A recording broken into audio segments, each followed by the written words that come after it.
اور یہ بات تاریخی حیثیت سے ثابت ہے کہ ان 4 انجیلوں کے جو مصنف ہیں ان مصنفوں میں سے کسی نے بھی حضرت عیسیٰ علیہ السلام کو نہیں دیکھا، اور ان لوگوں نے انجیل کس سے سن کے لکھی، کس طریقے سے لکھی، یہ بھی معلوم نہیں ہے۔ اور اب تو تحقیق سے یہ بھی ثابت کیا جا رہا ہے کہ ان 4 مصنفوں کی طرف ان انجیلوں کی نسبت کرنا بھی صحیح ہے یا نہیں۔ نہ پھر اس کے علاوہ یہ معلوم ہے کہ کس زمانے میں لکھی گئی، کیا ماحول تھا، کیا یعنی اور تاریخیں کیا تھی، اسی طریقے سے کس زبان میں لکھی گئی، کچھ معلوم نہیں۔ چنانچہ یہ کہا جاتا ہے کہ 60 عیسوی کے بعد سے مختلف زمانوں میں یہ کتابیں لکھی گئیں۔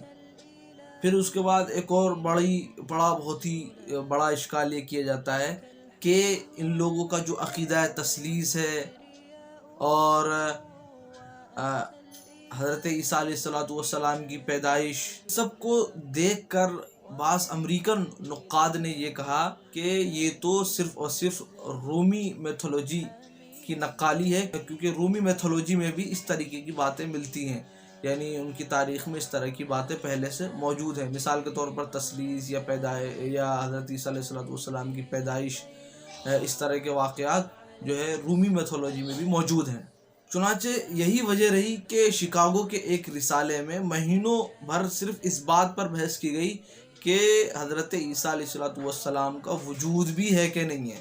اس بات تک بحث کی گئی۔ ظاہر بات ہے کہ ایسی مشکوک شخصیت اور جن کے بارے میں اس قدر مجمل اور اس قدر مختصر معلومات ہوں تو ان کی زندگی نمونہ نہیں ہو سکتی۔ یہ تو ہم نے یعنی جو 4 دلیلیں ہمیں دینی تھی اس میں سے ہم پہلی دلیل ذکر کر چکے ہیں، اور دوسری دلیل ہے کاملیت، یعنی جس زندگی کو پیش کیا جا رہا ہے وہ مکمل بھی ہے یا نہیں ہے۔ اور اس گوشے میں اور اس معاملے میں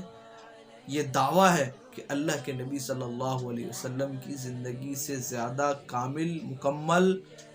کسی اور زندگی کی ہرگز نہیں۔ کسی کی زندگی اللہ کے نبی صلی اللہ علیہ وسلم سے زیادہ مکمل موجود ہی نہیں ہے۔ اب آئیے ہم ان کو بھی، کاملیت کو بھی ہم ترازو میں تولتے ہیں۔ سب سے پہلے بدھ کو دیکھ لیجیے، گوتم بدھ کو، ان کے بارے میں جو ہمیں معلومات ہیں، جو کتابوں میں جو معلومات ملتی ہیں، صرف اور صرف یہ ہے کہ نیپال کے ترائی کے علاقے میں ایک راجا کا لڑکا تھا اور بڑی سوچنے والی طبیعت پائی تھی اس نے، اور اس نے ایک دن اس کی شادی ہو چکی تھی اور اس کا ایک لڑکا بھی تھا، تو اس نے اچانک ایک دن کچھ لوگوں کو تکلیف میں دیکھا تو وہ بہت ہی زیادہ بے چین ہو گیا، اور وہ اتنا بے چین ہوا کہ وہ جو ہے اس بے چینی کے مارے وہ اس بے چینی کے مارے اپنا گھر بار چھوڑ کر چلا گیا، اور مسلسل اس نے پھر علاقوں میں اور اسی طریقے سے بہت سی جگہوں پہ گھومتے رہے۔ اسی طریقے سے پھر بنارس گئے، پاٹلی پتر، اور یعنی پاٹلی پتر جس کو آج کل پٹنہ کہا جاتا ہے، اور راجگیر، بہار، ان علاقوں میں وہ گھومے۔